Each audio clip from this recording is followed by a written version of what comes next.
একটা অর্নামেন্টাল, আচ্ছা এই ছেলে মেয়েগুলো ভালো কথা বলে, বাহ দেখতে মিষ্টি, বাহ পড়াশোনা করেছে, এই তো বেশ লড়াই ভাব, শুধু এর উপরে দাঁড়িয়ে পশ্চিমবঙ্গে বামপন্থার পুনরুত্থান হবে না।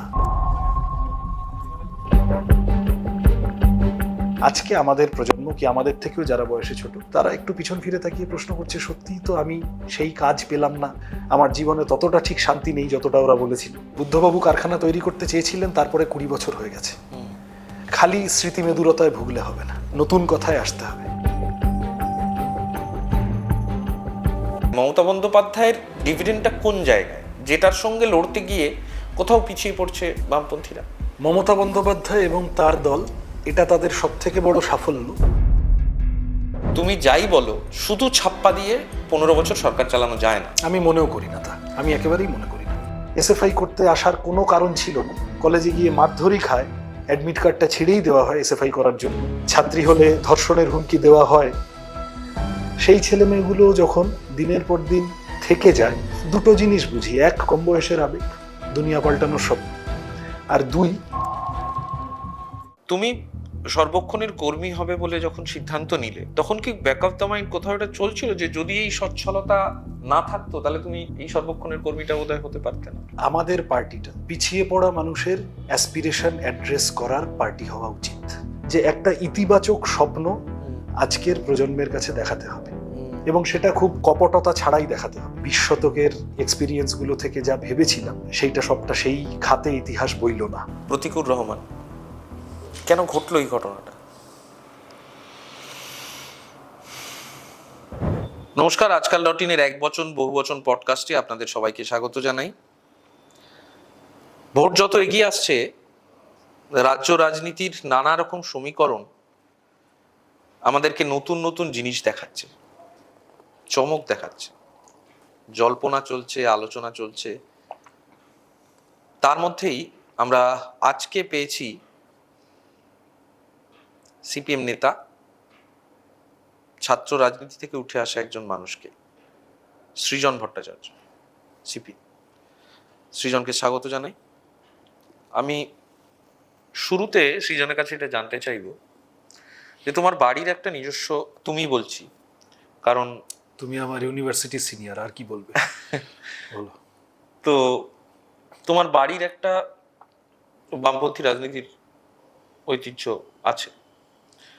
তো তুমি যে সময়টায় রাজনীতিতে এলে, মোটামুটি অ্যাক্টিভলি সেই সময় থেকে, সেই সময়ে আমাদের রাজ্যের শাসন ক্ষমতায় আর বামফ্রন্ট নেই, বামপন্থীরা নেই, একদম শেষের দিকে। একদম শেষের দিকে। তো কিভাবে এলে, মানে কিভাবে এর আতুরটা তৈরি হলো, কিভাবে তুমি তৈরি হলে, ছোটবেলা থেকে রাজনীতির সঙ্গে পরিচয় হলো কিভাবে? একটা তো কতগুলো মনন, বাম মনন গড়ে তোলার প্রশ্নে ছোট থেকে একটা, আমার ধারণা পরিবারের খানিকটা ভূমিকা থাকে, যে পরিবারগুলো হয় বামপন্থী ইত্যাদি। আমার ক্ষেত্রে তার সাথে যেটা কাজ করলো সেটা হলো, কিভাবে বলবো, ধরো ওই যে সময়টা তুমি বললে যে আমরা এসএফআই করতে আসছি, বামফ্রন্ট সরকার চলে যাচ্ছে, তৃণমূল আসছে, সেই সময় বামপন্থীদের ওপর ব্যাপক আক্রমণ, এবং এই আক্রমণটা শারীরিক যতটা, বৌদ্ধিকও ততটা। বাম মূল্যবোধের ওপর আক্রমণ।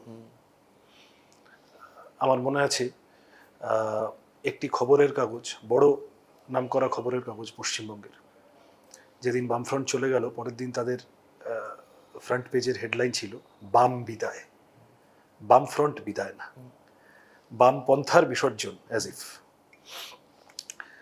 তো তখন ওই সময়টা আমরা বড় হচ্ছি, তো বয়স সন্ধিকাল, এটা মনে হতে থাকলো তাহলে যা নিয়ে বড় হলাম তা সব ভুল।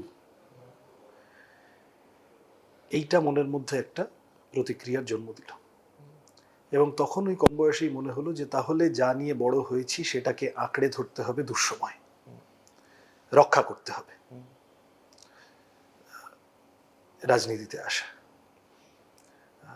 আমাকে ছাত্র রাজনীতিতে জড়িয়ে ফেলার মধ্যে কলতন দাশগুপ্তর একটা বড় ভূমিকা আছে। সুদীপ্ত গুপ্ত আমাদের সময়ে এই ঘটনাটি আমাকে সহ আমাদের গোটা প্রজন্মকে নাড়িয়ে দিয়েছিল। সেদিন মিছিলে আমরা একসাথে স্লোগান দিচ্ছিলাম, সুদীপ্ত দা আর আমি। খানিকক্ষণ পরে শুনলাম যে একটি ছেলে আহত রক্তাক্ত হয়েছে, তারও খানিকক্ষণ পরে শুনলাম যে সেই ছেলেটি এসএসকেএমে তার নিথর দেহ পড়ে আছে। সেই দিনটাই একটা দিন সেই অর্থে যদি ধরতে হয়, যে একটা মনে হলো যে আচ্ছা তাহলে সুদীপ্তদা চলে গেল, বাকি কাজটা করার জন্য আমাদের থাকতে হবে।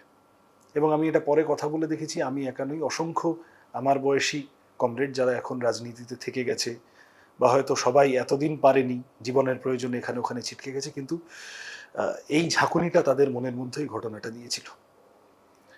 তারপরে আস্তে আস্তে আস্তে আস্তে কাজের মধ্যে যখন ঠিক করলাম যে সর্বক্ষণের কর্মী হব, তখন বাড়িতে একটু দুশ্চিন্তা ইত্যাদি যা হয়। আর মোটামুটি একটা সচ্ছল পরিবার, ছেলে পারবে কিনা এইসব ব্যাপার কিছুটা ছিল। তো যাই হোক, কিন্তু এটা নিজেকে কনভিন্স করতে খুব বেশি সময় লাগেনি যে আমাকে যদি আমার জীবনটা কোনো একটি কাজে ব্যয় করতে হয়, সেটা হওয়া উচিত কমিউনিস্ট পার্টি করা। এইটা কি, এই প্রসঙ্গে একটা প্রশ্ন, সেটা হয়তো কিছুটা কিছুটা অন্যরকম লাগতে পারে, কিন্তু কোথাও কি কি এরকম মনে হয় যে যে আর্থিক সচ্ছলতা বা যে পারিবারিক স্বাচ্ছন্দ্যের মধ্যে তুমি বড় হয়েছো, নকশাল আমলে আমরা দেখেছি যে একটা বড় সংখ্যক শহরের যে নকশাল পন্থী মানুষ যারা, তারা অনেক বড় ঘরের, অনেক বড় উচ্চবিত্ত পরিবারের, উচ্চ মধ্যবিত্ত পরিবারের সন্তান, শিক্ষিত, তারা সেই সমস্ত বৈভব ছেড়ে দিয়ে রাজনীতি করতে মাঠে ময়দানে ঘুরে বেরিয়েছে প্রাণের ঝুঁকি নিয়ে। তুমি সর্বক্ষণের কর্মী হবে বলে যখন সিদ্ধান্ত নিলে, তখন কি ব্যাক অফ দ্য মাইন্ড কোথাও এটা চলছিল যে যদি এই সচ্ছলতা না থাকতো তাহলে তুমি এই সর্বক্ষণের কর্মীটা বোধহয় হতে পারতে না? আচ্ছা, আমার ক্ষেত্রে এটা সত্যি হতে পারে, তবে আমি অসংখ্য কমরেড দেখেছি যারা আমার থেকে অনেক কম স্বাচ্ছন্দ্য নিয়ে জীবনযাপন করছেন, আমার বয়সী। তারাও বামফ্রন্ট ক্ষমতা থেকে চলে যাওয়ার পর রাজনীতি করতে এসেছেন, তারাও সোভিয়েত ইউনিয়ন পতনের পর জন্মেছেন, তারা সর্বক্ষণের কর্মীর জীবন বেছে নিচ্ছেন। এটা ঠিক যে আমাদের পার্টিটা খুব, মানে কি বলবো, স্ট্রাকচারালি স্পিকিং পিছিয়ে পড়া মানুষের অ্যাসপিরেশন অ্যাড্রেস করার পার্টি হওয়া উচিত। অনেকাংশে এটা হয়ে যায় যে একটু বেশি মধ্যবিত্ত হয়ে গেলে আসলে সমাজের পিছিয়ে পড়া অংশের তাদের মাথায় কি চলছে, সেই অংশটি কিভাবে ভাবতে চাইছে, সেই অংশটি চাহিদা আকাঙ্ক্ষা কি, সেগুলো খানিকটা কমিউনিস্ট পার্টির ডিসকোর্সের বাইরে চলে আসে। এটা একটা সমস্যা। মানে তখন মধ্যবিত্ত সুলভ ওইটাই সামনে চলে বেশি হয়ে যায়। আমার ধারণা এটার উল্টো কথাটাও হচ্ছে যে একটা উন্নয়নশীল দেশ অল্প কিছুদিন হলো স্বাধীন হয়েছে, তার আগে দীর্ঘ পরাধীনতার ইতিহাস ইত্যাদি আছে। আমি অনেক কথায় যাব না, কিন্তু প্রাথমিকভাবে শ্রমজীবী মানুষের আন্দোলনের মধ্যে কি বলবো, বিপ্লবী মতাদর্শের ইনজেকশন, সেটা প্রাথমিকভাবে মধ্যবিত্তের থেকেই আসবে। সেটা প্রাথমিকভাবে ইন্টেলিজেন্সিয়া, সেটা প্রাথমিকভাবে যারা মার্কস এঙ্গেলস পড়াটা অ্যাফোর্ড করতে পারছে, যারা ততদূর পৌঁছাতে পেরেছে, সেখান থেকেই আসবে। সুতরাং it is a both way process. এই পার্টিতে বিমান বসুও থাকবেন, যিনি ডিক্লাসড হবেন, যিনি অত্যন্ত বড় লোকের ঘর থেকে ছেড়ে এসে পার্টি করতে আসবেন। আবার একই সময় এটা খেয়াল রাখতে হবে যে এই পার্টিতে একেবারে দরিদ্র অংশের কমরেডরা, তাদেরকে শুধু ইনকর্পোরেট করা নয়, তাদেরকে তাদের উত্তরণের রাস্তাটাও কিভাবে এই পার্টি করে দিতে পারে, এটা একটা দ্বান্দ্বিক প্রক্রিয়া। দলের বিশেষত কমিউনিস্ট পার্টির 100 বছর হয়ে গেল, ভারতবর্ষ কমিউনিস্ট পার্টির 100 বছর হয়ে গেল 1925 সাল থেকে যদি ধরি, তাহলে মোট 100 বছর পেরিয়ে গেল, 26 চলছে। এই 100 বছরের যে যাত্রাপথ, সেই যাত্রাপথের মুহূর্তে দাঁড়িয়ে ভারতবর্ষে যে 3টে রাজ্যে কমিউনিস্ট সরকার ছিল, ত্রিপুরা, পশ্চিমবঙ্গ এবং কেরালা, তার মধ্যে ত্রিপুরা এবং পশ্চিমবঙ্গ থেকে 2টি সরকার চলে গিয়েছে। কেরালার যা ট্রেন্ড, তাতে এবছর সেখান থেকেও বাম সরকারের পতন হওয়ার একটা সম্ভাবনা রয়েছে, কারণ কেরালায় পরিবর্তন হয়, যদিও শেষবার সেটা ঘটেনি, এবার সেটা ঘটার সম্ভাবনা রয়েছে। দীর্ঘদিন পরে প্রথমবার ভারতবর্ষের কোনো রাজ্যে আর কোনো বামপন্থী সরকার থাকবে না। গোটা বিশ্ব জুড়ে দক্ষিণপন্থার উত্থান, তাদের বাড়াবাড়ি, এবং তার মধ্যে বামপন্থার সংকট এবং ভারতবর্ষের এই চেহারা, এই গোটা মানচিত্রে দাঁড়িয়ে, বিশ্ব মানচিত্রে দাঁড়িয়ে তোমার মনে হয় কি লড়াইটা কতটা কঠিন? না, তুমি যতটা শিওর হয়ে কেরালা সম্পর্কে বলে দিলে থাকবে না, আমি এখনো ততটা শিওর নই, কিন্তু ঠিকই লড়াইটা তো কঠিন কেরালার পলিটিক্সের যা চালচিত্র তাতে। লড়াইটা কঠিন। দেখো, এটা খুব আইসোলেশনে 3টে সরকার নেই তাই হাহুতাশ করতে বসে যাব তা নয়। সামগ্রিকভাবে একটা উগ্র দক্ষিণপন্থার উত্থান তো হয়েছে। ক্রোনি ক্যাপিটালিজম, প্রিডেটরি ক্যাপিটালিজম, নিও ফ্যাসিজম, যে ভাষাতেই তুমি ডাকো না কেন, এবং আমাদের ভারত তার বাইরে নয়। বরং তুমি আমায় যদি জিজ্ঞাসা করো, এখন হাইন্ডসাইটে মনে হয় যে 2008 পরবর্তী ক্রাইসিস, বিশ্বব্যাপী মন্দা, নতুন বাজার ধরতে হবে কারণ ওয়েস্টার্ন ইকোনমিগুলো সব ফেল করছে। একটা বড় বাজার হলো চীন, তারা তো অ্যালাউ করবে না, তাহলে আরেকটা বড় বাজার হলো ভারত। ভারতে এমন কোন শাসককে বসাতে হবে যে নির্মমভাবে শোষণের বুলডোজার চালিয়ে দেবে গরিব মানুষের উপরে। এমনকি মনমোহন সিংদের দিয়েও সবটা বোধহয় হবে না, তাই নরেন্দ্র মোদীর মতো একটা লোককে নিয়ে আসো। এবং ভারতের মানুষকে লুট করা, ভারতের সম্পদকে নির্বিচারে লুট করার প্রশ্নে পলিটিক্যাল বাধা, তাদের পার্লামেন্টারি শক্তি যাই থাকুক না কেন, আইডিওলজিক্যাল অপোজিশন হচ্ছে কমিউনিস্ট, বামপন্থীরা। বামপন্থীদের সব থেকে শক্তিশালী ঘাঁটি হচ্ছে পশ্চিমবঙ্গ। ভারতকে লুট করতে হলে ভারত জুড়ে বামপন্থীদের শক্তিকে কমিয়ে ফেলতে হবে, আর ভারত জুড়ে বামপন্থীদের শক্তিকে কমাতে গেলে পশ্চিমবঙ্গে বামপন্থীদের প্রভাবকে কমাতে হবে। এই যে আমরা কথাটা বলতাম সাম্রাজ্যবাদ, একটু অবাক লাগতো যে আচ্ছা, হিলারি ক্লিন্টন ভারতে এলেন, প্রধানমন্ত্রীর সাথে দেখা করার আগে পশ্চিমবঙ্গের মুখ্যমন্ত্রী মমতা ব্যানার্জির সাথে দেখা করে গেলেন, গোপনে কথা বলে গেলেন। তখন অনেকে বলতেন যে সাম্রাজ্যবাদ এসব তোমাদের বস্তা পচা কথা। এখন ট্রাম্প বোঝাচ্ছে, ট্যারিফ ওয়ার বোঝাচ্ছে, নরেন্দ্র মোদীকে সারেন্ডার করতে হচ্ছে, সাম্রাজ্যবাদ কি জিনিস এখন বোঝা যাচ্ছে। এই ব্রডার ডিজাইনের উপরে দাঁড়িয়ে, আমি এর মানে এই নয় যে সিপিএম এর কোনো দোষ নেই বা সিপিএম এর ত্রুটিগুলো সব আমি সাম্রাজ্যবাদের ঘাড়ে চাপিয়ে ছেড়ে দিলাম, তা না। কিন্তু এই ব্রডার ডিজাইনটার মধ্যে দাঁড়িয়ে আমাদের প্রতিনিয়ত কাজ করতে হচ্ছে, যেখানে টাকা, মিডিয়া, দুষ্কৃতি, প্রশাসন, বড় পুঁজিপতি,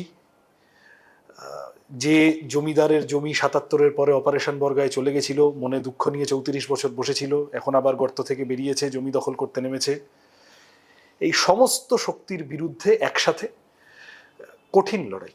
এবং এটা নিয়ে খুব সংশয়েরও ব্যাপার নেই যে আমরা, মানে অনেকে আমাদেরকে বলেন যে আচ্ছা তোমরা মমতা ব্যানার্জি বিরোধী হলে দেখিয়ে দিত আজকের দিনে, এরকম কথা তো মাঝে মধ্যে শুনতে হয়। আমি জানি না কার কি অ্যাসেসমেন্ট থাকবে, অবশ্যই মমতা ব্যানার্জি তার লড়াইটার প্রতি শ্রদ্ধাশীল হয়েই বলছি। আমার কাছে মমতা ব্যানার্জি সাম্রাজ্যবাদের একজন প্রতিনিধি, যিনি পশ্চিমবঙ্গে বামপন্থাকে নিকেশ করার জন্য লড়েছেন।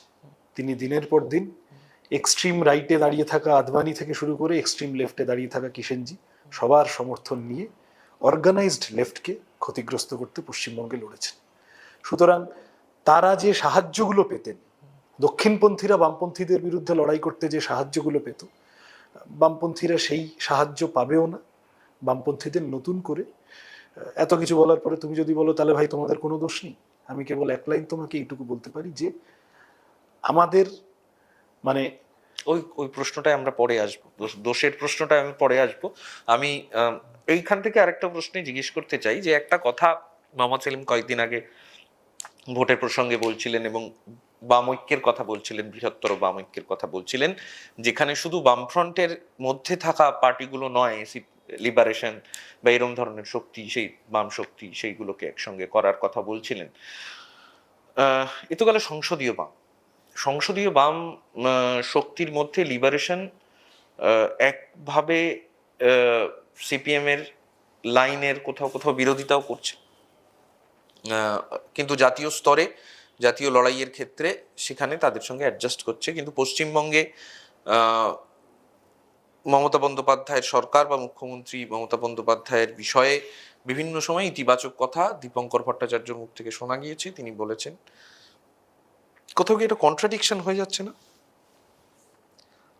আমি খুব সবিনয় নতমস্তকে, with all humility, Dipankar Bhattacharya তাদের রাজনীতিতে অনেক বড় নেতা। সাম্রাজ্যবাদের ভূমিকা, ভারতের সংসদীয় বাম বলতে তোমরা যা বলো, আমরা বলি কমিউনিস্ট পার্টি, তাদেরকে খতম করার প্রশ্নে 57 সালে কেরালার গভর্নমেন্ট থেকে পুরুলিয়া অস্ত্রবর্ষণ, এই সমস্তটার আলোকে মমতা ব্যানার্জিকে ইতিহাসের পাতায় এই কনটেক্সটে ফেলে আরেকবার ভেবে দেখতে অনুরোধ করব। এর বেশি আমার খুব তর্ক করার নেই। বেশ, এবার আমি অসংসদীয় বামের প্রশ্নে যাই। যখন ভারতবর্ষে মাওবাদ মুক্ত করা হবে, কেন্দ্রীয় সরকার, বর্তমান কেন্দ্রীয় সরকার ঘোষণা করে এবং সেখানে মাওবাদীদের সেন্ট্রাল কমিটির কাউকে কোটানকোট খতম করার কথা সগর্বে ঘোষণা করা হয় বা বলা হয়, বা এই যে পদ্ধতিটা, এই পদ্ধতিটার বিরোধিতা বামফ্রন্টের মধ্যে থাকা দল সিপিআই লিখিতভাবে করেছে, লিবারেশন করেছে। তোমাদের অবস্থান কি? আমরাও লিখিতভাবে করেছি, হ্যাঁ, একদম পরিষ্কার জয়েন্ট স্টেটমেন্টেও এমএবিবির সই আছে, সিপিআইএম এর নিজস্ব স্টেটমেন্টও আছে। হ্যাঁ, আমাদের পরিষ্কার অবস্থান হলো যে তুমি, আমরা যখন এই ব্যবস্থায় এসেছি, আমরা কেন, অন্যান্য রাজনৈতিক বামপন্থী যে রাজনৈতিক দলগুলির নাম তুমি করলে তাদের ক্ষেত্রেও এটা সত্যি। আমরা জানি যে এইটা বুর্জোয়া কনস্টিটিউশন, বুর্জোয়া ফ্রেমওয়ার্ক, এই দেশে এই রাষ্ট্র, সেটা গ্রহণ করে তার মধ্যে অপারেট করব বলে আমরা এসেছি। আরএসএস বিজেপি সম্পর্কে আমাদের ক্রিটিসিজমটা হলো যে তারা, মানে আমাদের লক্ষ্য হচ্ছে এই বুর্জোয়া ব্যবস্থার মধ্যে পার্টিসিপেট করে ট্রান্সেন্ড করে সমাজবাদের দিকে এগিয়ে যাওয়া, আরো একটা ইগ্যালিটেরিয়ান সমাজের দিকে এগিয়ে যাওয়া। আরএসএস বিজেপি সম্পর্কে আমাদের ক্রিটিসিজম হলো যে এই সংবিধান, এই রাষ্ট্র ব্যবস্থা মানুষকে যেটুকু কথা বলার অধিকার দিয়েছে, খেতে পাওয়ার অধিকার দেয়নি কিন্তু খাতায় কলমে কিছু কথা বলার অধিকার দিয়েছে, সেটুকুও তারা কেড়ে নিতে চাইছে। এবার যখন এনকাউন্টার করার কথা বলা হয়, যখন বিনা বিচারে খুন যখন করার কথা বলা হয়, তখন আসলে সংবিধান প্রদত্ত যে অধিকারগুলি ভারতের প্রতিটি মানুষের প্রাপ্য, সেখান থেকে সরে এসে সেটা থেকে একটা স্টেপ ব্যাকওয়ার্ড হয় সেটা। ফলত আমাদের পরিষ্কার কথা হচ্ছে, আর তাছাড়া পশ্চিমবঙ্গের ক্ষেত্রেও বুদ্ধদেব ভট্টাচার্যদের সরকারের সাথেও আমাদের অসংখ্য লোক মাওবাদীদের হাতে খুন হয়েছে। আমাদের পার্টির অবস্থান সবসময় এটা ছিল যে এটার একটা পলিটিক্যাল সলিউশন চাই, এটা একটা রাজনৈতিক সমস্যা যার একটা রাজনৈতিক সলিউশন চাই। এটা ঠিক পুলিশ বনাম গেরিলা ইত্যাদি করে হবে না। সুতরাং এক্ষেত্রেও আমাদের পার্টি বলেছে যেটা, যে ধরো এই যে অপারেশন কাগার যা চলছে বস্তার ইত্যাদিতে, তারা চেয়েছেন কথা বলতে মাওবাদীদের পার্টির সাথে, তারা ওখানে কথা বলতে চেয়েছেন সরকারের সাথে। তো সুতরাং আমাদের অবস্থান হচ্ছে যে যদি এক পক্ষ ডায়ালগে আসতে চায়, দীর্ঘদিন ধরে বিবদমান দুটি পক্ষ যদি এক পক্ষ ডায়ালগে আসতে চায়, তাহলে সেই ডায়ালগে সরকার পার্টিসিপেট করুক, দেখা যাক তারপরে কে গরিব মানুষকে খুন করেছে। আরে আমাদের থেকে তো বেশি লোক মাওবাদীদের হাতে কোনো পার্টির মরেনি, সিপিএম এর থেকে বেশি লোক, আমাদের কোনো সফটনেসের ব্যাপার নেই। কিন্তু এটা তাহলে আইনের ফ্রেমওয়ার্কের মধ্যে দাঁড়িয়ে হোক, এই যে খতম অভিযান, আমি ধরো তোমাকে বলছি উত্তরপ্রদেশে কিছুদিন আগে একটি গ্যাংস্টার সমাজবাদী পার্টির সাথে যুক্ত ছিল ভদ্রলোক, জেল থেকে বেরোচ্ছে, স্রেফ তাকে পুলিশ বেষ্টনীর মধ্যেই তাকে পয়েন্ট ব্ল্যাঙ্ক রেঞ্জে খুন করে, মনে আছে তোমার? এইটা ঠিক আইনের রাজত্ব হতে পারে না। এটা যারা দেখছেন তাদের কাছে I want to be very clear যে এর মানে এই নয় যে আমি ওই গ্যাংস্টারের সমর্থক। ওই গ্যাংস্টারের যতটা ঘৃণা প্রাপ্য ততটাই আমার আছে, কিন্তু তাকে আইনের ফ্রেমওয়ার্কে নিয়ে আসতে হয়, তাকে ট্রায়ালের মধ্যে আনতে হয়। সেটা না করে কেউ যদি এক্সট্রা জুডিশিয়াল পদ্ধতি অবলম্বন করে তাহলে বুঝতে হয় যে সেই আসলে আমাদের সংবিধান, আমাদের দেশ, আমাদের সাংবিধানিক কাঠামো সেটাকে অস্বীকার করতে চাইছে। সেটা আজকে গ্যাংস্টার কি দিয়ে শুরু হচ্ছে, মান্যতা পাচ্ছে, এই তো বেশ করেছে, এই তো যোগী আদিত্যনাথ দারুণ করেছে। এটা আজ নয় কাল একবার সোসাইটিতে মান্যতা পেয়ে গেলে অকারণে আমার আপনার ঘরেও ঢুকে যাবে, সেটা খুব ভালো হবে না। এবার আমরা একটুখানি সাম্প্রতিক সময়ের কথায় আসি। তুমি রাজ্য কমিটির সদস্য। হুমায়ুন কবিরের সঙ্গে মোহাম্মদ সেলিম যে দেখা করতে যাচ্ছেন, এটা তুমি জানতে? সব আমার জানার কথা না। আমি সিপিআইএম এর পশ্চিমবঙ্গের রাজ্য কমিটির সদস্য ঠিকই, আমার এখন কাজের জায়গাটা মূলত পশ্চিমবঙ্গের বাইরে। আর আমার পার্টির সর্বোচ্চ নেতা বা নেতারা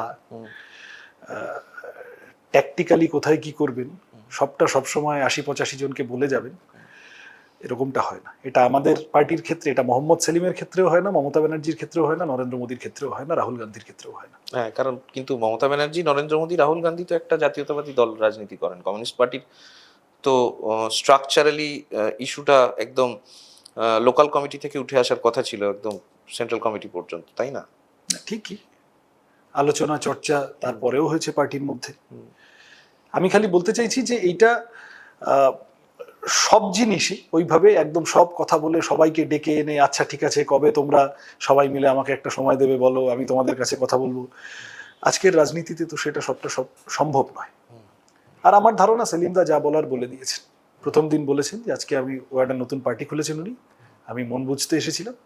তারপরে সেলিমদা, সুজমদা ইত্যাদিরা বারবার এটা ক্ল্যারিফাই করেছেন যে সিপিআইএম সাম্প্রদায়িকতার প্রশ্নে কোনো আপোষ করবে না। তারপরে আর আমার নতুন করে এই বিতর্কে ঘি দেওয়ার কোনো মানে হয় না। তুমি কিছুটা ডিফেন্সিভ খেলছো এই বিষয়ে? না না, একদমই না। আমি খালি এইটুকু বলছি যে অলরেডি সেটেলড ইস্যু, সেটা আর আমার পক্ষে নতুন করে খোঁচানোর খুব মানে হয় না। সৃজন, গান বাজনা কেমন চলছে বলো? ভালো চলছে। কিভাবে? আমি আমাদের কলেজ লাইফে একটা ব্যান্ড ছিল, সেই ব্যান্ডটা আবার বহু বছর পরে আমরা খানিকটা রিভাইভ করেছি নতুন বন্ধু বান্ধবদের নিয়ে, এবং কিছু গান তৈরি হচ্ছে, রিলিজড হচ্ছে। আমার পক্ষে তো, আমি সর্বক্ষণের রাজনৈতিক কর্মী, আমার পক্ষে আর এখন স্টেজ পারফরমেন্স ইত্যাদি করা সম্ভব নয়, কিন্তু বাকি বন্ধু বান্ধবরা এবং কয়েকজন খুব দ্রুত আবার স্টেজে পারফর্ম করবে। নতুন বাংলা গান আমরা তৈরি করার চেষ্টা করছি। আচ্ছা, তো ওইটা আমার একটা ফ্রুটফুল এঙ্গেজমেন্টের জায়গা। কোনোদিন রাজনীতি থেকে একটু মন খারাপ হলে বন্ধুরা গান বাজনা করতে বসে যাই। আমার ধারণা সেই স্পেসটা প্রতিটি মানুষেরই থাকা উচিত। এই গান বাজনার প্রসঙ্গেই বলি, যেহেতু আমরা যে বিশ্ববিদ্যালয়ে পড়েছি সেই বিশ্ববিদ্যালয়ে একটা খুব, মানে I am getting very personal, যে সেই বিশ্ববিদ্যালয় খুবই এরকম একটা ভাইব্রেন্ট একটা জায়গা, যেখানে কোনো একটা আন্দোলন, কোনো একটা রাজনৈতিক মুহূর্ত মানেই 50টা কবিতা, 100টা গান, অসম্ভব সুন্দর পোস্টার লেখা। সেইটা আমাদের বড় করে তুলেছে আর কি, একদম সেই বোধগুলো আমাদের বড় করে তুলেছে। তো তোমার গানে, তোমার শিল্প সত্তার যে জায়গা, যেখানে তুমি গান তৈরি করছো, গান লিখছো, গাইছো, সেই জায়গায় তোমার এই রাজনীতির জীবন, তোমার এই কলেজ জীবন, তোমার এই বোধ, সেইটা কতটা কাজ করে এবং কিভাবে কাজ করে?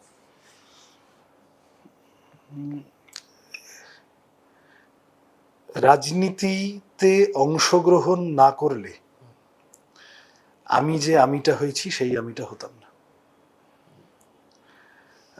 এক তো হচ্ছে যে ফিজিক্যাল এক্সপিরিয়েন্স, অসংখ্য জিনিস দেখা, প্রচুর মানুষের সাথে। আমাকে সূর্যকান্ত মিশ্র একটা কথা একাধিক দিন বলতেন, বিভিন্ন সময় বিভিন্ন বই টই হ্যান্ড ওভার করার সময়, এটা পড়ো, ওটা পড়ো, সেটা পড়ো, এখনো বলেন। বইটা হাতে দিতে দিতে বলতেন যে বইটা পড়ছো পড়ো, কিন্তু মনে রাখবে, চোখ কান খোলা রাখবে, সমাজের থেকে জীবনের থেকে বড় শিক্ষক নেই। এটা আমি দেখেছি আর কি, মানে এটা আমার ক্ষেত্রেও এবং আমার ধারণা আমাদের সবার ক্ষেত্রেও, তোমার ক্ষেত্রেও, আমাদের প্রত্যেকের ক্ষেত্রে এই কথাটা সত্যি। সুতরাং সেইটা গান বানানোর প্রশ্নে কখনো কখনো চলে আসে। গান বা যে কোনো সৃষ্টিশীল কাজ, এ তো আসলে কি বলবো, আমার ধারণা খুব একটা প্ল্যান করে 6 দিন ধরে বসে আজকে 3 লাইন লিখবো, তারপরের দিন আরো 4 লাইন কেউ কেউ করতেন সেরকমও, প্রত্যেক দিন 1 ঘন্টা করে বসতেন। হ্যাঁ, মানে সকালবেলা উঠে কিছুটা বসতেন। কিন্তু আমার ধারণা সাধারণ মানবিক প্রবৃত্তি সেটা নয়। হ্যাঁ, জেনারেল টেন্ডেন্সিটা হচ্ছে যে একেবারে আবেগের উপরে দাঁড়িয়ে চলে আসা। আমি কোথাও এটা শুনেছিলাম যে তোমাকে চাই লেখা হয়েছিল 10 মিনিটে। হ্যাঁ, তো সুতরাং আমাদের ক্ষেত্রেও তাই, সবসময় যে রাজনৈতিক গান ইত্যাদি লিখি তা না, তাতে ব্যক্তিগত মধ্যবিত্ততার ছাপ যথেষ্ট থাকে সেই সব গানগুলোর মধ্যে। কিন্তু এটা ঠিক যে সামগ্রিকভাবে জীবনবোধ যা বলছি, যেভাবে দেখছি চারপাশটাকে, সেটা প্রাত্যহিক রাজনীতিতে অংশগ্রহণ না করলে হয়তো খানিকটা এই জীবনবোধ তৈরি হতো না। তুমি অনেক মানুষকে দেখেছো, অনেক মানুষকে সামনাসামনি দেখেছো রাজনীতির কাজ করতে গিয়ে।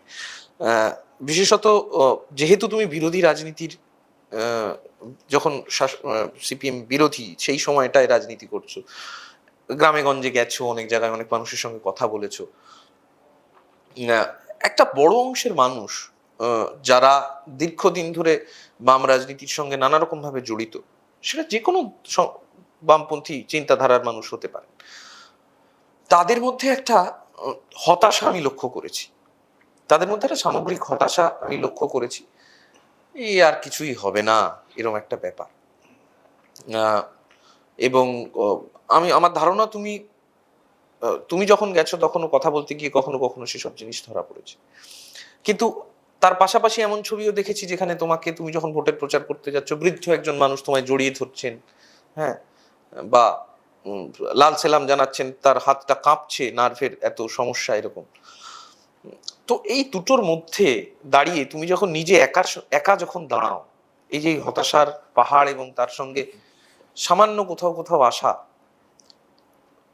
তখন কি কখনো মনে হয় না যে, মানে কি মনে হয় তখন কি মনে হয় না যে এই লড়াইটা আর কতদিন লড়বো, কিভাবে লড়বো?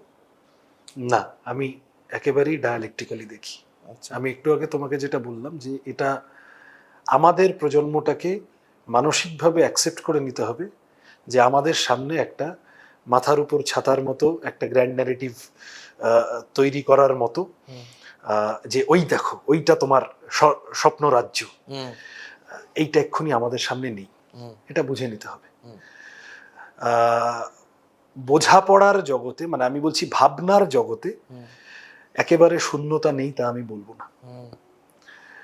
এটা তো বিশ্বজুড়ে মার্ক্সবাদীদের মধ্যে এই চর্চা আলোচনা হচ্ছে, আমাদের দেশেও প্রচুর আলোচনা হচ্ছে বিভিন্ন ধারার মার্ক্সবাদীদের মধ্যে, যে 20 শতকের এক্সপিরিয়েন্স গুলো থেকে যা ভেবেছিলাম সেইটা সবটা সেই খাতে ইতিহাস বইল না।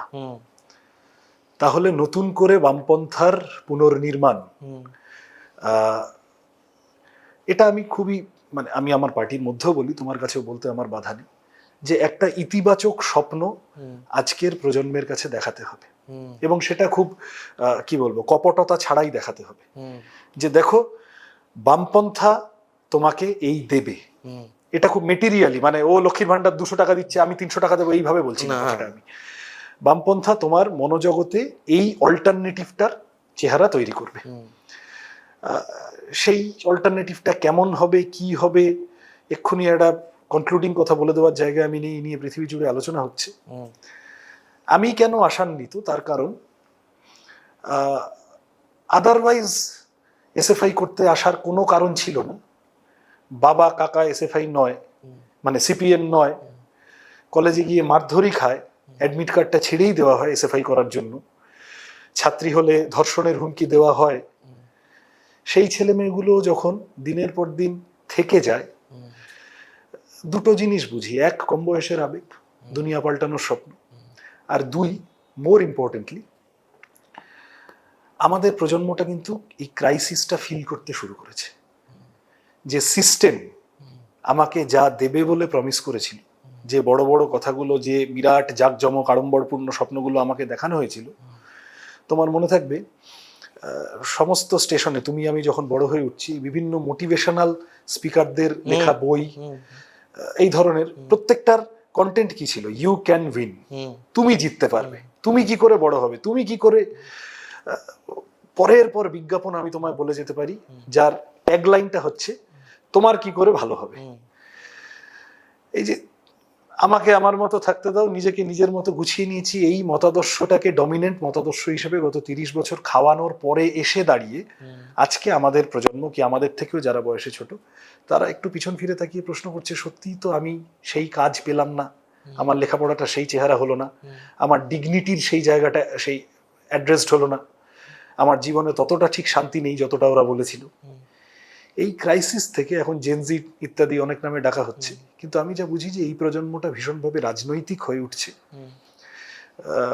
এই ক্রাইসিস থেকেই। তারা বিকল্পের সন্ধান করছে। এখন আমরা যারা রাজনীতির ভিতরের লোক, বাম রাজনীতির ভিতরের লোক, আমরা এই অস্থির অশান্ত ঝড়ের অপেক্ষায় থাকা নতুন প্রজন্মের কাছে যদি একটি ভরসাযোগ্য বিকল্প বাম মতাদর্শ হাজির করতে পারি, তাহলে আমার ধারণা টাইডস উইল টার্ন, সেটার দিকে আমরা সবাই তাকিয়ে আছি, চেষ্টা করে যাচ্ছি। হ্যাঁ, এবার একটা সাম্প্রতিক বিষয় নিয়ে তোমায় প্রশ্ন করি।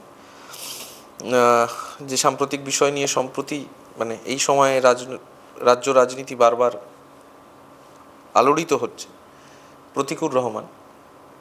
তোমার রাজনৈতিক সম্পর্কের বাইরেও একটা ব্যক্তি সম্পর্কের জায়গা প্রতিকুরের সঙ্গে আছে, আশা করি আছে শব্দটা ব্যবহার করা যায় এখনো। I would like to believe. সেই ছবিটার কথা আমার মনে পড়ে, জন্মদিনে উইশ করার সময় তুমি নিচে বসে আছো এবং ওপরে প্রতিকুর এরকম ভাবে দাঁড়িয়ে আছে। প্রতিকুর এখানেই বসে বলেছে যে ওই ছবিটা ওই এডিট করেছিল, নিজে এডিট করে পোস্ট করেছিল এবং ক্যাপশনটাই লিখেছিল কেক কাটার কথা। তো তোমার কি মনে হচ্ছে, মানে কেন ঘটলো এই ঘটনাটা?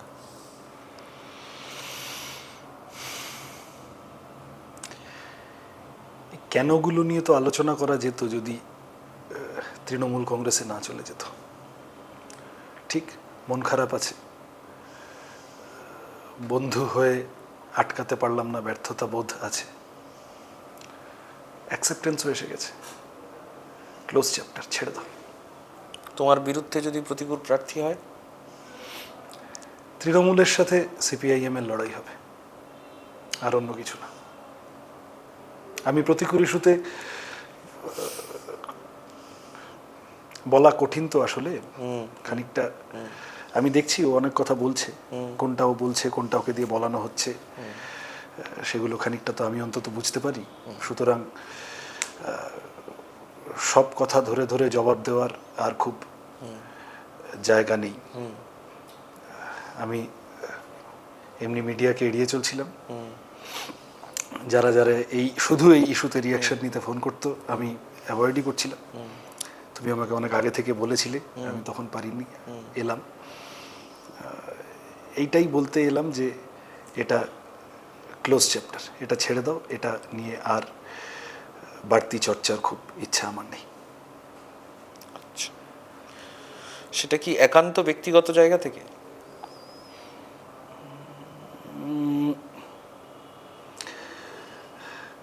কি করে বোঝাবো? একটা তো ব্যক্তিগত জায়গা আছে, যে যত এটা নিয়ে আরো মনের মধ্যে বাড়াবো এটাকে, তত ইফস অ্যান্ড বাটস গুলো বড় হয়ে আসবে। সর্বোচ্চ চেষ্টা করেছি, হয়নি, শুভেচ্ছা রইল, একটা রাস্তা বেছে নিয়েছে, সেই রাস্তায় গিয়ে যদি নিজে শান্তিতে ঘুমাতে পারে ভালো কথা। আমার কাছে এবং আমাদের পার্টির কাছে ক্লোজ চ্যাপ্টার। সামনে বিধানসভা ভোট আসছে, অনেক জরুরি বিষয় আছে পশ্চিমবঙ্গের রাজনীতিতে এই মুহূর্তে কথা বলার জন্য, সেদিকে আস্তে আস্তে আমাদের এগিয়ে যেতে হবে। বেশ, আমি একটা প্রশ্ন করবই, আমি সেটা প্রতিকুরকেও করেছি। জন্মদিনের কেক কাটাটা বাকি, পরের যে জন্মদিনগুলো আসছে সেগুলোতে কি একসঙ্গে কেক কাটার সুযোগ থাকলে কেক কাটবে? সময় বলবে। আমি এখনো বন্ধু প্রতিকূল সম্পর্কে খুব কড়া কথা বলার জায়গায় আসিনি, মানসিকভাবে নিজেকে এনে ফেলতে পারিনি এটা আমি। তবে বন্ধুত্বটা তো রাজনীতির উপরে দাঁড়িয়ে হয়েছিল, একসাথে লড়াই, আন্দোলন, পরিকল্পনা, রাজনীতির কাজে, সংগঠনের কাজে হয়েছিল। সেটার স্কোপটা কমে এলে ন্যাচারালি কেক কাটার পরিসর আর খুব থাকার কথা নয়। জানি না, চাইবো যেন যা করছে নিজের বিবেকের কাছে সৎ থেকে করতে পারে, এইটুকুই। ঠিক ঠিক একদম। আমি এবার সামনে বিধানসভা নির্বাচনের প্রসঙ্গে আসি। সিপিএমের বিধানসভা নির্বাচনের পরিকল্পনা প্রসঙ্গে সূত্র মারফত, আমার কিছু সূত্র মারফত আমি একটা পাওয়ার পয়েন্ট প্রেজেন্টেশন পেয়েছি। সেই পাওয়ার পয়েন্ট প্রেজেন্টেশনে বুদ্ধদেব ভট্টাচার্য, প্রমোদ দাশগুপ্ত এদের নামে কিছু আলাদা আলাদা কর্মসূচির বলা হয়েছে সার্ভের ভিত্তিতে। যেই পাওয়ার পয়েন্ট প্রেজেন্টেশনটা সম্ভবত দলের অন্দরের কোনো মিটিংয়ে প্রেজেন্ট করা হয়েছিল বলে আমার সূত্র দাবি করছে। আমি জানি না সেটা কতটা সত্যি, কিন্তু তোমার কি মনে হচ্ছে যে আইএসএফ, কংগ্রেস বলেছে একা লড়বে, আইএসএফ এর সঙ্গে মোটামুটি একটা জোটের কথায় শিলমোহর পড়ে গেছে। নওশাদ গতকাল আমাদের পোর্টালেই নওশাদ বলেও দিয়েছেন যে ভাঙড়, দেগঙ্গা কয়েকটা আসনে তারা প্রার্থী দেবেন। তো সামগ্রিকভাবে চিত্রটা কি দেখছো বিধানসভা নির্বাচনের প্রেক্ষিতে? বিপুল সম্ভাবনা দেখছি। এখন হয়তো ঘুমন্ত সম্ভাবনা মনে হচ্ছে, কিন্তু ফেটে পড়ার অপেক্ষায় আছে। তার কারণ হলো যে বাস্তবতা বলছে রুজি রুটির একটা সংকট আছে।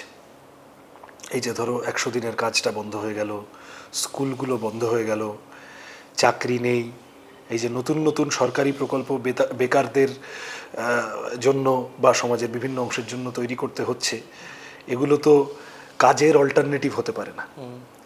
যেটুকু কাজ আছে সেটাও অত্যন্ত প্রিকেরিয়াস, তার কোনো জব সিকিউরিটি নেই, পার্মানেন্স নেই,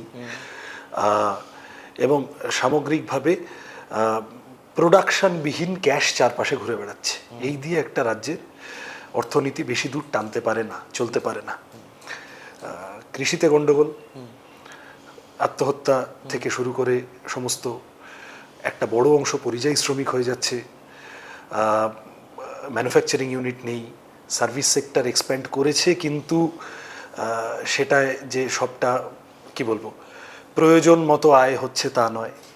সব মিলিয়ে এই ক্রাইসিসটার সামনে একটা 9.5 কোটি লোকের রাজ্য দাঁড়িয়ে আছে। আমি তোমাকে এতক্ষণ যে কথাগুলো গড়গড় করে বলে গেলাম, একটা কথাও মিথ্যা নয়।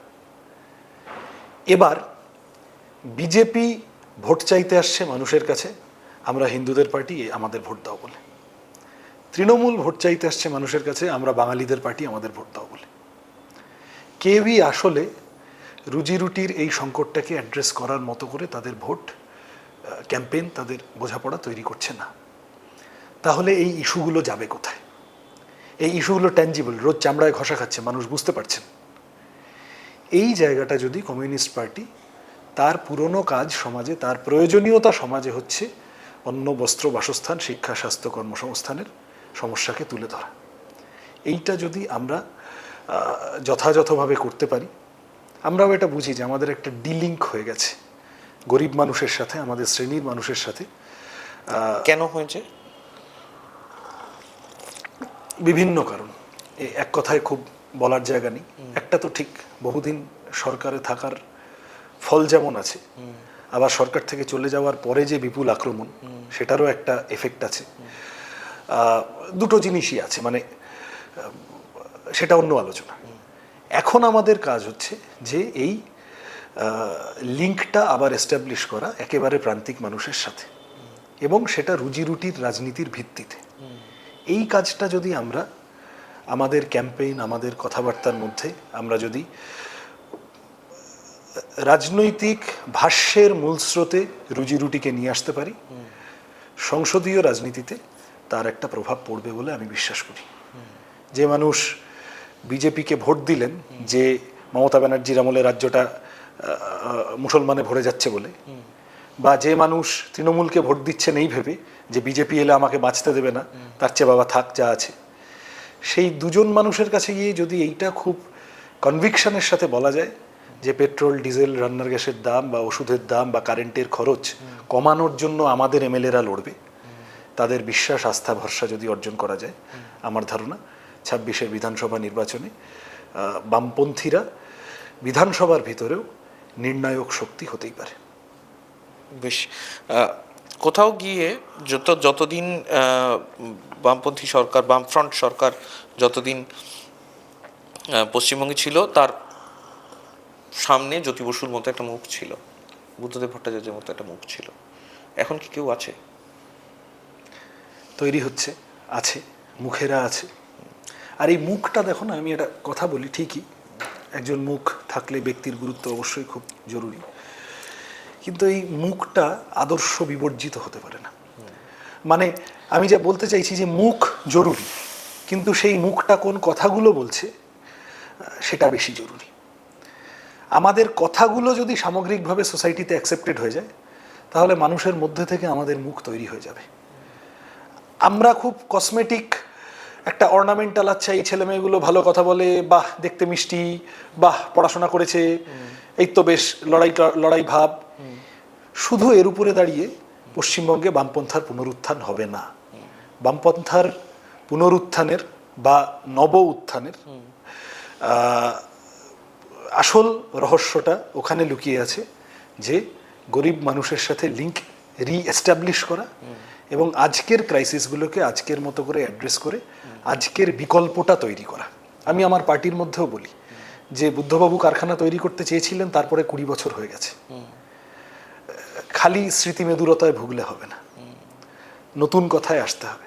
আজকের বিপুল সংকট, হাজার হাজার লক্ষ লক্ষ ছেলে মেয়ে, এই যে ধরো পশ্চিমবঙ্গ এখনো বামফ্রন্টের অবদান ধান উৎপাদনে ভারতে 1 নম্বরে আছে। এখনো তৃণমূল আমলে কৃষক আত্মহত্যা এত বেড়েছে, কিষাণ মান্ডিগুলোর প্রায় কোনো কাজ নেই, ফোড়ে দালালে ভরে গেছে, কুইন্টাল প্রতি যা পাওয়ার কথা কিচ্ছু পায় না, সার বীজ কীটনাশকের দাম এত বেড়ে গেছে, এখন যা সব এগ্রিমেন্টে ভারত সরকার ঢুকছে ট্রাম্পের সাথে বা ইত্যাদি, আরও এই সব চাষের খরচ বাড়বে, অলাভজনক হবে। সুতরাং কৃষি থেকে কনস্ট্যান্ট ডিসপ্লেসমেন্ট একটা তো হয়ে চলেছে, অন্য কাজে গ্রামে কাজ খুঁজছে, অকৃষি কাজ খুঁজছে, ক্ষেত মজুরের কাজ বছরে 2 মাস 3 মাস ম্যাক্সিমাম, তারপর বাকি অংশটা চলে যাচ্ছে কেরালায়, তামিলনাড়ুতে, রাজস্থানে, গুজরাটে, বাংলা ভাষায় কথা বলার জন্য মারধর খাচ্ছে, ফিরতে চাইছে। অনেক ক্ষেত্রে বাড়ির পুরুষ রাজ্যের বাইরে, তাহলে বাড়ির মহিলাকে শ্রমে অংশগ্রহণ করতে হচ্ছে, এবং তিনি পুরুষ হলে যতটা মাইনে পেত সে ততটা মজুরি পাচ্ছে না। এই যে এত হাজার হাজার ড্রপ আউট, 8,000 10,000 স্কুল বন্ধ হয়ে যাচ্ছে, লাখ লাখ ড্রপ আউট মাধ্যমিক উচ্চ মাধ্যমিকে। আমাদের অভিজ্ঞতা কি? অধিকাংশ ক্ষেত্রে দরিদ্র পরিবারের বাবা মারা বলছেন যে পড়াশোনা করে আর কিছু হবে না। তৃণমূল সরকার এই মেসেজটা দিয়ে দিয়েছে যে টাকা না দিলে চাকরি হবে না, পড়াশোনার উপরে দাঁড়িয়ে হবে না সবটা। তাহলে আর পড়াশোনা করে লাভ কি, দরকার কি? তার চেয়ে বাবা আমি কেরালায় থাকি, আমার বউ ইটভাটায় খাটুক, আর আমার ক্লাস 8-এ পড়া বাচ্চাটাকে স্কুল থেকে বের করে এনে কারো একটা খেতে লাগিয়ে দিই ক্ষেত মজুর হিসেবে। এই যা সম্মিলিত আয়, তার সাথে যদি একটু সরকারি প্রকল্পের 1000 টাকা 1200 টাকা পাওয়া যায়, সেই নিয়ে কোনো মতে সংসারটা বাবা টানি। এইটা দীর্ঘস্থায়ী হতে পারে না। এইটা মানুষের শিরদাঁড়াকে নুব্জ করে ফেলে। ডিগনিটির প্রশ্নে এইটা কোনো সমর্থনযোগ্য জীবনযাত্রা হতে পারে না। আজ নয় কাল এর করাল গ্রাস থেকে বাংলাকে বের করতে হবে। এই ক্রাইসিসগুলো যদি আমরা অ্যাড্রেস করতে না পারি, হতে পারে আমরা পারলাম না, পডকাস্টেই সীমাবদ্ধ থেকে গেলাম, হতেই পারে। সেক্ষেত্রে উগ্র দক্ষিণপন্থার আক্রমণ আরও বাড়বে। বাংলার মানুষ এই ক্রাইসিস থেকে মুক্তি পাওয়ার জন্য আরও বেশি বেশি করে ধর্ম, জাত, ভাষা ইত্যাদিকে আঁকড়ে ধরার চেষ্টা করবে, এবং তখন বিজেপির মতো ফোর্স আরও বাড়তে থাকবে। এটা একটা ট্র্যাজেক্টরি হতে পারে, যেটা ইতিহাসে বিভিন্ন জায়গায় আমরা দেখেছি, আমাদের দেশেও দেখেছি। আর যদি একটা লেফট অল্টারনেটিভ মানুষের সামনে দাঁড় করিয়ে দেওয়া যায়, যেটা শ্রীলঙ্কায় হলো, যেটা এই এত সীমিত শক্তি নিয়ে এত আক্রমণের মধ্যেও কেরালায় হচ্ছে, আমার তো গর্ববোধ হয় আমি সেই পার্টিটা করি যার রাজ্য সরকার এত ক্রাইসিসের মধ্যে দাঁড়িয়েও গ্র্যাজুয়েশন পর্যন্ত লেখাপড়া ফ্রি করে দিল, তাই তো? সুতরাং এই অল্টারনেটিভটা আমাদের সমাজের সর্বস্তরে নিয়ে যেতে হবে, এবং সেটা গরিব মানুষের কাছে আমরা কতটা অর্গ্যানিক্যালি, যে কারণে আমি এই পডকাস্টে আলোচনা শুরুর সময় তোমাকে বললাম যে পিছিয়ে পড়া, অসুবিধায় থাকা, সংকটে থাকা মানুষের আপওয়ার্ড মোবিলিটির হাতিয়ার হওয়া উচিত কমিউনিস্ট পার্টি। এই যে জ্যোতি বসু যখন জমি দিলেন, এটা তো আসলে একটা উত্তরণের রাস্তা তৈরি করে দিলেন। জ্যোতি বসুর সময় যখন পঞ্চায়েত পৌরসভা তৈরি হলো, তখন আসলে তার ডিগনিটির প্রশ্নটা অ্যাড্রেসড হলো, সে গিয়ে তার কথা বলতে পারছে, সিস্টেমে তার অংশগ্রহণ আছে। এই জায়গাটা যদি আমরা আরেকবার রুজি রুটির প্রশ্নে মানুষের কাছে নিয়ে যেতে পারি, আমার ধারণা পশ্চিমবঙ্গের কেন, গোটা ভারতেরই বামপন্থা ছাড়া খুব এগোনোর রাস্তা নেই। অনেকেই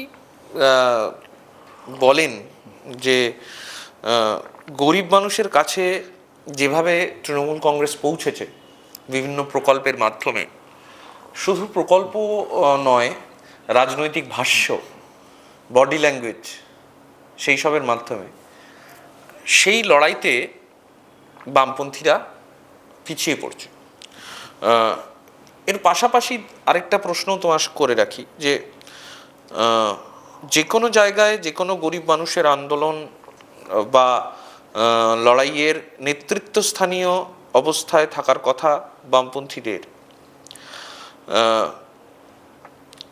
তুমি বলবে ঠিক নয়, আমার ব্যক্তিগত মতামত অন্য, কিন্তু সিঙ্গুর নন্দীগ্রাম আন্দোলনের সময় মমতা বন্দ্যোপাধ্যায় কিন্তু সেই নেতৃত্বস্থানীয় জায়গায় অবস্থানে পৌঁছে যেতে পেরেছিলেন। তার রাজনৈতিক ডিভিডেন্ড কিন্তু তিনি পেয়েছেন, মানুষের বিশ্বাসযোগ্যতা অর্জন করেছেন। তুমি যাই বলো, শুধু ছাপ্পা দিয়ে 15 বছর সরকার চালানো যায় না। আমি মনেও করি না তা, আমি একেবারেই মনে করি না। তো এই ডিভিডেন্ডটা কি, মানে মমতা বন্দ্যোপাধ্যায়ের ডিভিডেন্ডটা কোন জায়গায়, যেটার সঙ্গে লড়তে গিয়ে কোথাও পিছিয়ে পড়ছে বামপন্থীরা? মমতা বন্দ্যোপাধ্যায় এবং তার দল,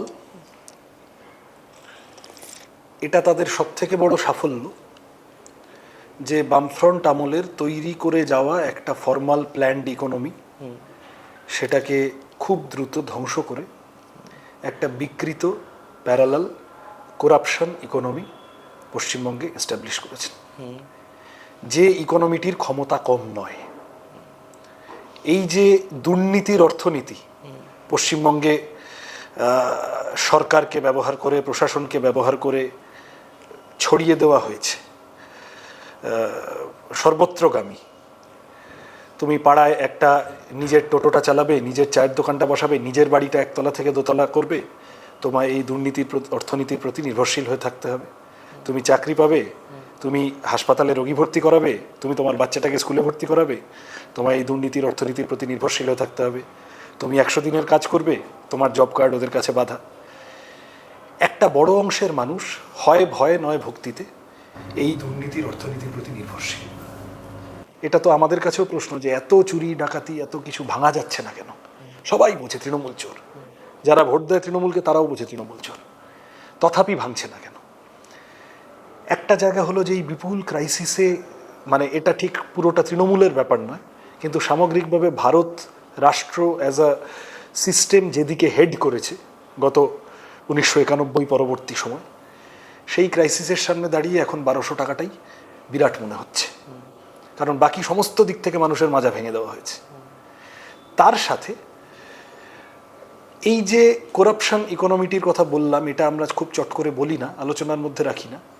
একটা মনসবদারি প্রথা, যার উপরে দাঁড়িয়ে তৃণমূল কংগ্রেস চলে, মাথায় বসে আছে কালীঘাট, আসলে ভেট যায় ওপর থেকেও, মানে এখান থেকে উপঢৌকন যায় এবং ওপর থেকে রাজনৈতিক ভ্যালিডেশন আসে, একদম একটা স্ট্রাকচারাল পিরামিড, যার পরতে পরতে মানুষকে, বিশেষত গরিব মানুষকে আষ্টে পৃষ্ঠে জড়িয়ে ফেলা হয়েছে। আমি ধরো তোমায় খুব উদাহরণ দিই, এত জটিল কথায় না গিয়ে, খুব খারাপ সিপিএম, একেবারে যে সিপিএমটাকে আর সহ্য করা যাচ্ছে না, সেই সিপিএমটা সম্পর্কে অভিযোগ কি ছিল?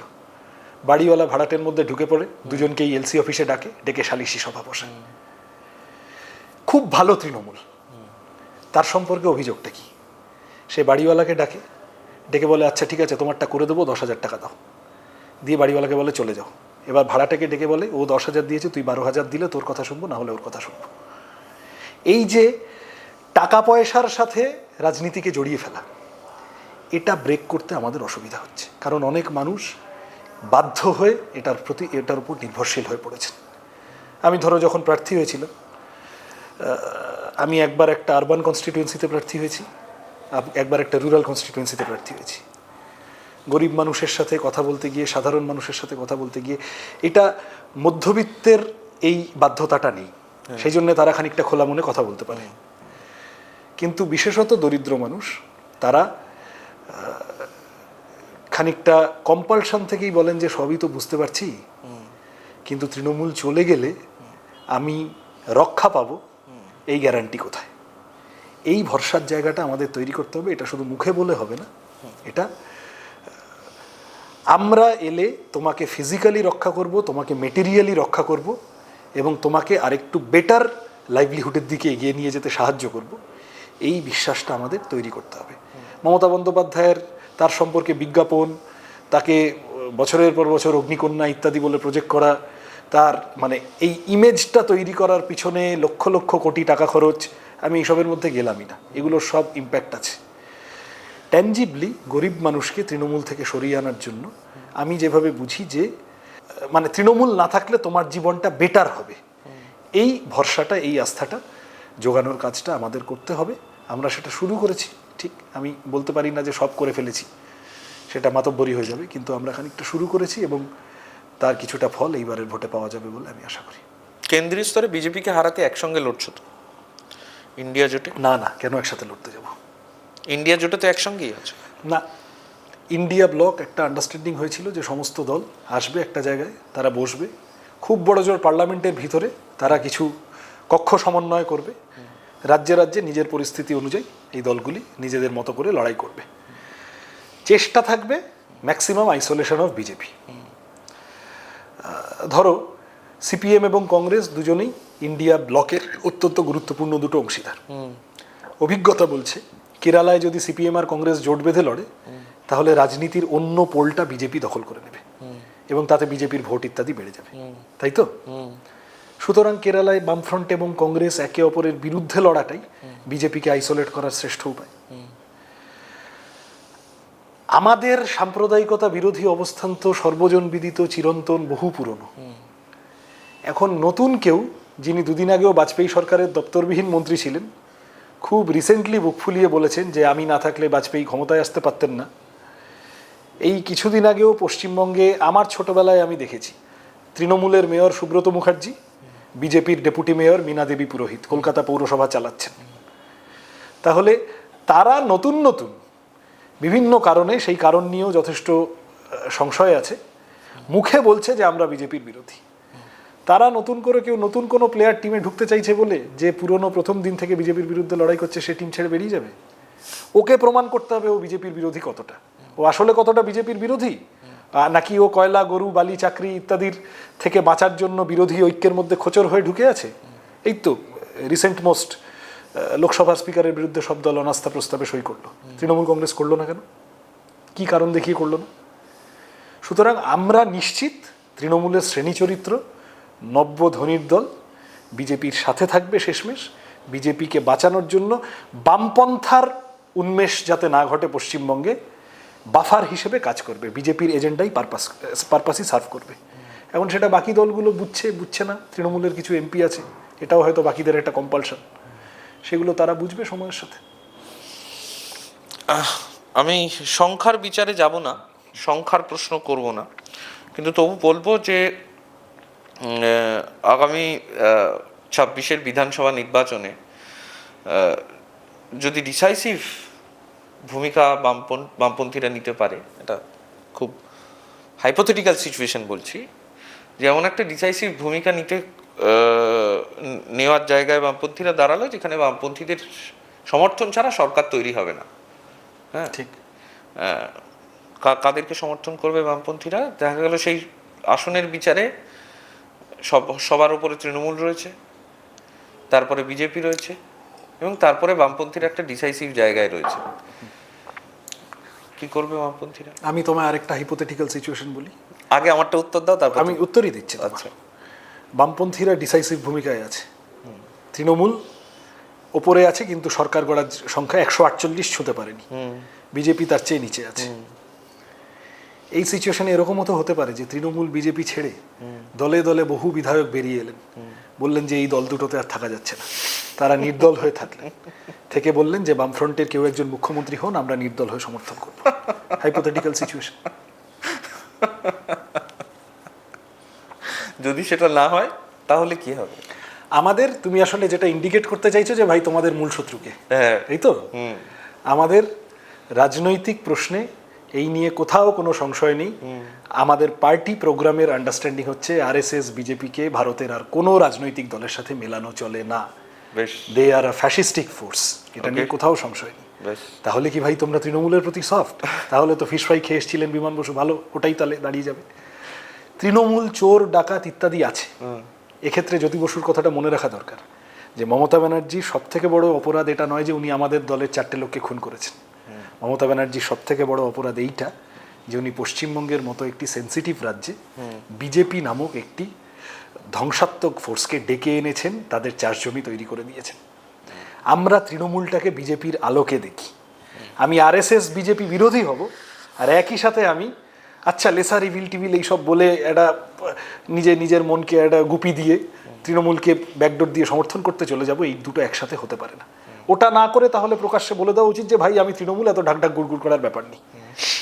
আরএসএস বিজেপির ব্রডার ডিজাইন পশ্চিমবঙ্গকে দখল করার, সেটার বিরোধিতা যে করবে তাকে এটা বুঝতে হবে এই ডিজাইনটার পশ্চিমবঙ্গে এতটা বিস্তৃতি লাভ করা তৃণমূলের আমলে হয়েছে, তৃণমূলের বদান্যতায় হয়েছে। তৃণমূল কংগ্রেস সেই রাজনৈতিক দল যারা সরকারি টাকায় মন্দির মসজিদ করে চলেছে, যারা বিজেপির রাজনীতিকে পশ্চিমবঙ্গে এন্ডোর্স করে চলেছে। সুতরাং এই ধরনের হাইপোথেটিক্যাল সিচুয়েশনে আমাদের বিবেকের ডাক হবে, কনসেন্স কল হবে, যারা যারা ওই দুটি দলে ঠিক আছে জিতে ফিতে গেছেন কোনোভাবে সিম্বলের টিকিটে দাঁড়িয়ে, কিন্তু আপনারা বুঝতে পারছেন, মানাতে পারছেন না, দুটি দলই পশ্চিমবঙ্গকে গাড্ডায় নিয়ে চলছে, বেরিয়ে আসুন। আমাদের পার্টিতে তো ওইভাবে ঢুকে যাওয়া যায় না, সুতরাং নির্দল হয়ে থাকুন, আমাদের একটা লোক মুখ্যমন্ত্রী হবে, তাকে সমর্থন করে দিন। বেশ, সৃজনকে অনেক ধন্যবাদ আজকে আমাদের সঙ্গে এতক্ষণ থাকার জন্য এবং এতক্ষণ কথা বলার জন্য। অনেকগুলো ইস্যু আমরা ছুঁয়ে গেলাম এবং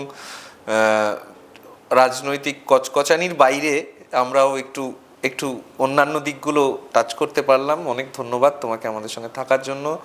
আমি আজকাল.ইনের দর্শকদের, এক বচন বহু বচনের দর্শকদের আবারও জানাই যে আমরা এরকম নতুন নতুন অতিথিদের নিয়ে নতুন এপিসোড নিয়ে ফিরে আসবো আপনাদের কাছে। আপনারা অবশ্যই নজর রাখবেন আজকাল.ইনের ফেসবুক পেজ এবং ইউটিউব চ্যানেলে।